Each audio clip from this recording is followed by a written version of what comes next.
Every darn country, town, village, and neighborhood has its ups and downs, no doubt about it. If you can't wrap your head around that, well, you might be a bit slow on the uptake.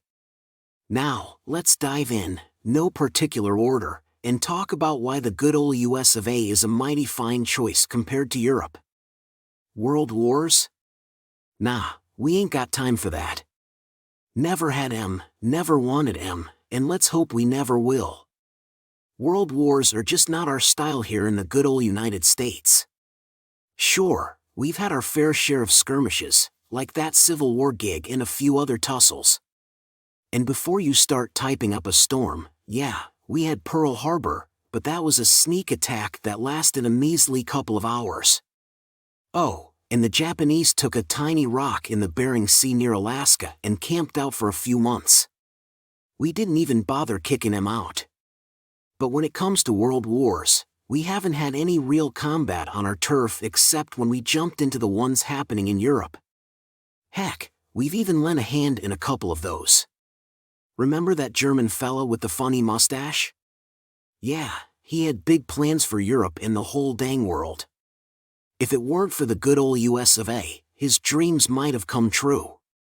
We lost over 100,000 brave servicemen in World War II, and in World War I, it was around 116,000. So, yeah, we may have started a few wars in our time, but we sure as heck helped Europe out with a couple of theirs. And who knows, looks like there might be a third one on the horizon. Amusement parks, now that's our jam. While those world wars could be a real downer, let's focus on the fun stuff. We're the kings of amusement parks, hands down. Sure, Europe's got some swell attractions, no doubt about it. But when it comes to amusement parks, we set the bar real high. We've got Six Flags with their wild water parks, Disneyland, Disney World, Cedar Point, Hershey Park, Busch Gardens, Universal, Kings Dominion, Kings Island, you name it, we got it. And let me tell you, growing up, Knott's Berry Farm had a special place in my heart. It might not be the biggest or the best, but dang, it's got that nostalgic charm. Oh, and Euro Disney's nice, Europark Port, Aventura, Future Scope, they're all right, but they can't hold a candle to what we've got going on right here in the good old USA. Okay, I'll give them this, Legoland did start over in Europe, and that's pretty cool. But even though we've got some over here, we still blow them out of the water when it comes to amusement parks. The US economy, now that's a behemoth. If you ain't aware, our economy is downright massive. We're talking the biggest economy in the whole dang world, by a long shot. Our annual GDP sits at a hefty $21 trillion. Now, if we look at the runners-up, China's got a distant second place with an annual GDP of $14.72 trillion. Then there's Japan with a $5.06 trillion GDP. It ain't until number 4 that you see the first European country, Germany, with a modest $3.85 trillion annual GDP. The United Kingdom comes in at $2.76 trillion, and then you got India, and finally France at $2.63 trillion and $1.89 trillion, respectively. Shoot, if we look beyond countries, our very own state of California would snag that 5th spot with a hefty $3.4 trillion. So here's my question to you Europeans, if we're so terrible, how come we're rolling in all that dough? Feel free to yap about how corrupt we are and how we take advantage of other countries, as if your own countries ain't got a bit of that going on too. Our technology, folks, is off the charts. The United States is the birthplace of some seriously cool stuff. Sure, Europe had its moments with the guillotine and the Iron Maiden, real crowd pleasers, I'm sure. But we're the ones who gave the world the personal computer. Back in '71, we came up with the Weed Whacker, and '72? That's when we introduced the video game console. Oh, and let's not forget the MRI in '73 and the good old cell phone. And get this, all that happened before the '80s even rolled around. In '78, we invented microwave popcorn. In '86, we handed you the 3D printer. Then in '96, we gifted you Google, and in 2005? Well, we brought you the wonders of the mighty search engine. We sure know how to cook up some technological marvels, don't we? Now, there you have it, a good old American take on why we're the bee's knees compared to Europe. Remember, it's all in good fun, and every place has got its own unique charm. We brought you YouTube, and let me tell you, that was back in 2004. We also gifted you Facebook, but that one's been a bit of a headache lately. And hey, when Twitter showed up in 2006, we were right there in the mix. Oh, and did I mention the COVID-19 vaccine? Yeah, we played a major role in that too. I know some of you may not appreciate it, but plenty of folks do. Now, if we want to go way back to 1938, guess what? We invented the chocolate chip cookie. Take that. And speaking of cookies, Europe, let's talk about your gas prices. They downright suck. I mean, let's face it, you folks over there have some fancy leaders and all, but let me break it down for you in terms of good old US dollars. I found a nifty little chart that shows the highest gas prices in the world as of May 1st, 2022. And guess what?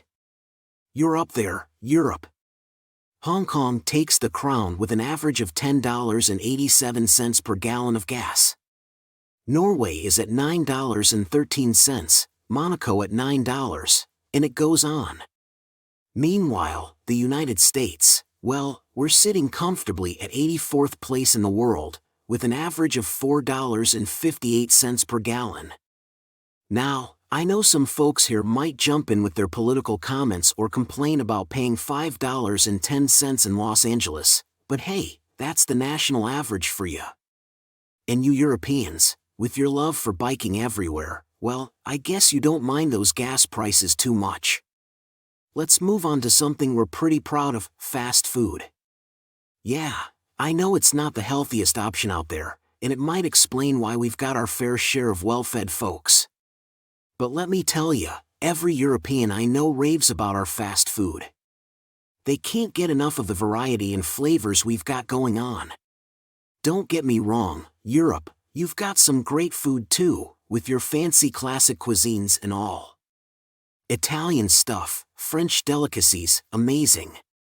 Maybe I could do without German food, but hey, to each their own. But trust me, when Americans visit your neck of the woods, they can't stop talking about how awesome our fast food is. It may not be the healthiest, but it sure tastes great and offers a wide variety. So, yeah, we're kinda proud of it, even if it's not the best for our waistlines. Now, let's talk about music. When it comes to modern music, the United States is where it all started. Jazz, blues, rock and roll, rap, hip-hop, you name it, we birthed it. Anything Europe did in the music scene was basically a new version of something that originated in the good old USA.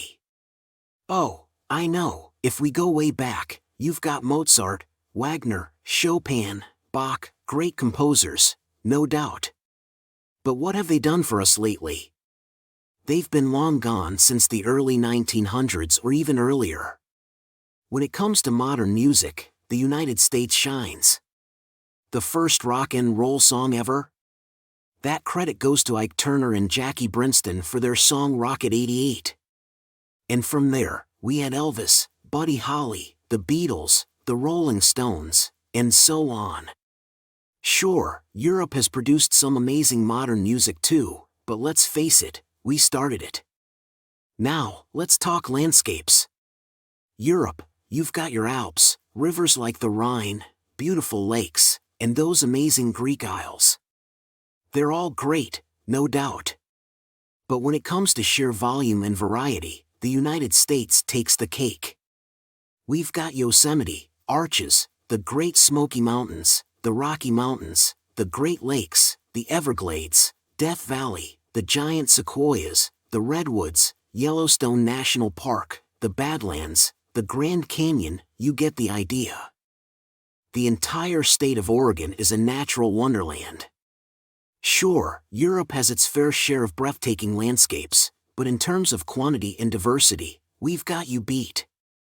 Now, I'll give credit where it's due. When it comes to ancient buildings, you Europeans have us beat with the Colosseum, Eiffel Tower, Big Ben, and so on. But when it comes to natural beauty, our land takes the prize. And let's not forget about taxes. Many folks in the United States complain about our tax system, especially how it favors the wealthy. But compared to other countries, we're not doing so bad. The United States ranks 44th in terms of taxes when you consider the whole globe. Sure, the Ivory Coast takes the cake for taxing the hell out of everyone, followed by several European countries like Finland, Japan, Austria, Denmark, Sweden, and more. The top 20 is filled with European contenders. But guess where the United States sits? We're down there at 44th place, so it's not as terrible as some may think. But hey, we're always gonna grumble about our taxes, especially if you're middle class or below. And finally, let's talk about shopping. Europeans, I gotta say, shopping is one of the biggest complaints Americans have when they move to Europe. On the flip side, Europeans coming to the United States absolutely love how easy and convenient it is to shop here. And let's not forget about customer service. Europeans might not see it as rude, but from an American perspective, it's a bit lacking. We appreciate good customer service, and sometimes Europe falls short in that department. So yeah, shopping here is pretty awesome, and it's something we take pride in. Alright, folks, that wraps up today's video. Remember, Europe is a fantastic continent with amazing countries. But let's not kid ourselves, they tend to think they've got it all figured out while pointing fingers at the United States. This video is based on various studies, surveys, and people's opinions who have experienced both sides of the pond. It's not a perfect science, but it sure is entertaining. So, go ahead and share your thoughts in the comments section, and let's see how those European commenters react. Spoiler alert, they might get a little condescending. Have a great day, everyone, and be